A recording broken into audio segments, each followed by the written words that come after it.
content of this guide was done using difficulty 8 with 105 packs equipped.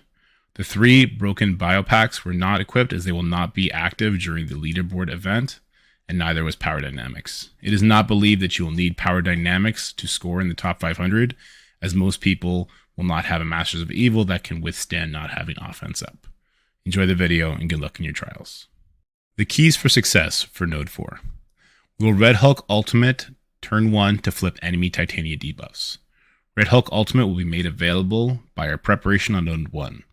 Please see the City Hero video for the Nova Trials for details.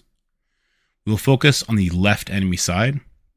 We will focus Redhulk specials on clumped enemies tagging priority targets such as Deathpool and Moonstone. We will end this node with all Masters of Evil and Redhulk abilities available. This first bio node is definitely the most difficult of these 4 nodes. We're going to go in here with Redhulk as a striker, Hulk, Brawn, Titania as a raider, and Moonstone as a striker. You could make Titania a striker if that'll help you get her energy back up. So the enemy Titanias are going to come in here and use their ultimates. That's going to cover some debuffs, but we've prepped our Redhulk on node 1. He's then going to come and use his ultimate, definitely knocking these Deadpools low if you've got your Redhulk built up to unlock the big boy apocalypse. As with all these videos, if you're finding you're not reaching these damage trigger points, you might need to drop 1 difficulty. After that, I'm going to go ahead and rewind the right side of the enemy team using the Moonstone ultimate, and then my real goal is to focus down the left side. I'm going to start with this Miss Marvel because I don't like her assists, and I definitely don't like the energy she gives on her ultimate.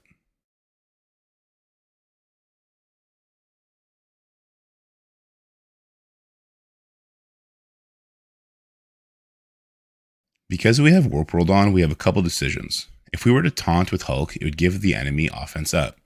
As long as we're confident we're going to push one of the enemies to yellow, that's fine. Then we'll flip that offense up to offense down. Same thing with the Emma. I didn't have to stun the Emma on Moonstone's first turn if I was confident my team was going to push somebody into yellow, flipping that slow into a speed up on my team. Once the new waves start dropping in, I use them as a way to get clumped damage from my Redhulk, making sure I target priority targets. When I targeted that Venom, I really wanted to make sure that the Deathpool died, and she did.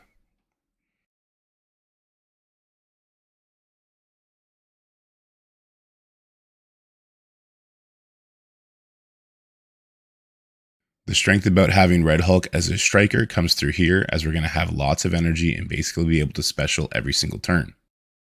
But we do want to make sure we have ultimate heading into the last node. This normally will happen naturally just by getting attacked and gaining charges.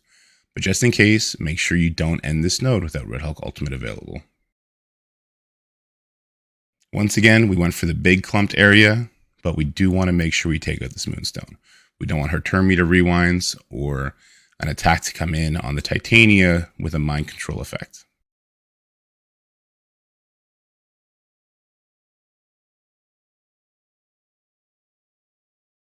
So we see that Moonstone is now going to have her abilities available. That's fantastic. Redhulk has all of his abilities available. That's fantastic. And so does Titania. So we're ending this node in a very good spot.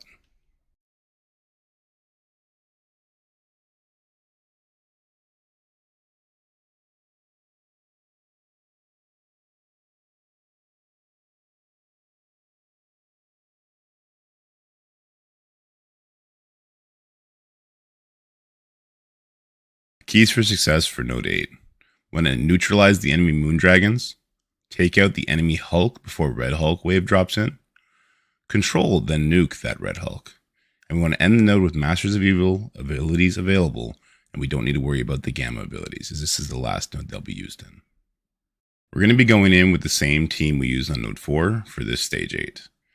Hulk, Redhulk, Brawn, Titania, and Moonstone. You might want to play around with these striker ISOs to make full benefit of the Supernova Pact. We open up with the Redhulk ultimate. This is going to make sure Phyla-Vell can't cleanse anything. Next, we're going to take care of this Moonstone. We don't want her to use her ultimate doing a nasty turn meter rewind or taking away all of our buffs. Oddly enough, we're going to ignore the bronze for the most part. We're to let them burn their abilities. By the time we get to the Redhulk wave, they still shouldn't have those abilities up, so we can pretty much keep them to the very end. Now that Moonstone and Hulk have dropped in, we want to take care of both of them individually. We're going to start with the Moonstone, because again, we don't want her special to steal all our buffs, do a nasty turn meter rewind, and give a bunch of good buffs to the enemy. We then turn our attention to Hulk. There's a couple abilities we would love to use on Hulk. Moonstone Special, Titania Ultimate, just so that we don't get stuck behind him. But that's going to be a trap. You want to save those abilities for the Redhulk. Also know that this Hulk is not a healer, so he doesn't normally bounce back from 25% to 50% life. It's much easier to take him out. And we need to take him out so Redhulk does not spawn in with Safeguard and Immunity.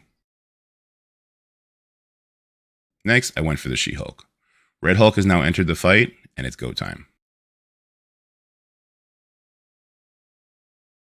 Just like Node 4, we attack the big clump of enemies. This is the last wave, and we should be able to get through them easily enough. Now I can get a ability block on the Redhulk using my Titania's ultimate.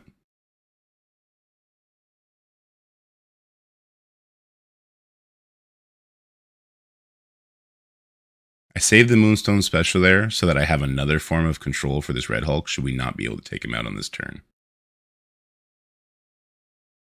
But with Redhulk being as built up as he is for the Apocalypse unlocks, for the most part, this Redhulk should melt.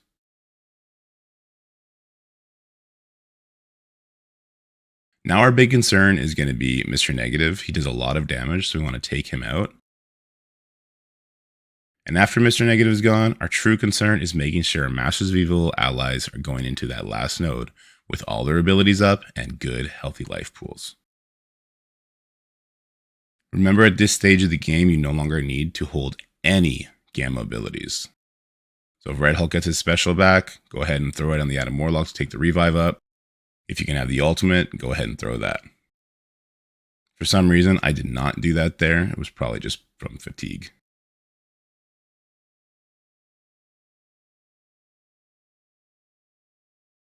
So we know that Moonstone is ready. And unfortunately, we won't see if Titania is ready, but she was from the turn previous. That's going to be it for the bio section.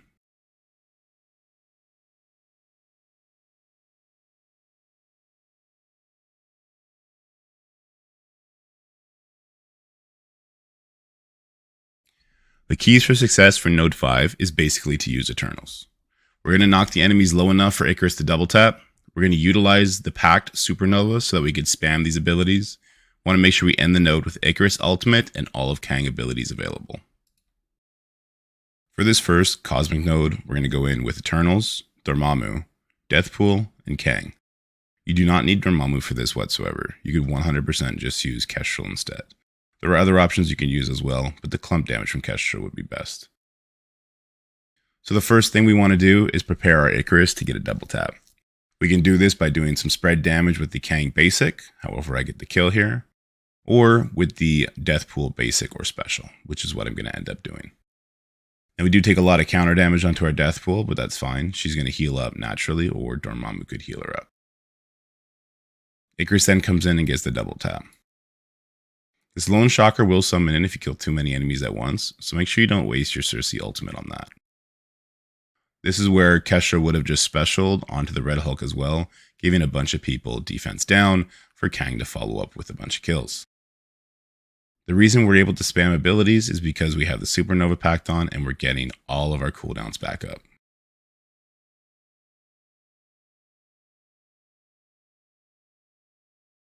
So Kang special took out, I believe, 4 enemies there, which means he got 6 energy back, getting his special immediately. The Cosmic section is very easy. The keys for success for Node 9 are identical to the previous node, except that we don't need to hold any Cosmic characters' abilities except for Kang's. Kang must head into the last node with all of his abilities available. Heading into Node 9, we're going to use the same team we used on Node 5. Eternals, Kang, Deathpool, and Dormammu. We're also going to employ the same strategy. We're going to get targets knocked low so that Icarus Ultimate will achieve the double tap. I like to use Kang Basic on the Archangel as he is the tankiest unit on this wave. Then I like to use Deathpool Special or Basic on the long shot, as that'll get the entire right side clump weakened.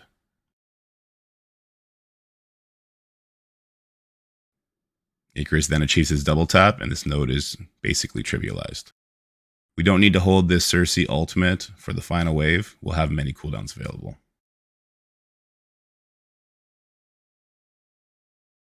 If we were not using Dormammu, we would use Kestrel Special onto the Magneto in that case. Or if we were using Surfer, we would have used the ability block on the Magneto. From here, the most important thing to do is to not overextend our Kang's use. He needs to head into that last node with all of his abilities available. And that's basically it for the Cosmic section. It was made trivialized because of the Pact bugs. Let me know how you're liking these guides in the comment sections below. And as always, if you're having any trouble, I will try and help you.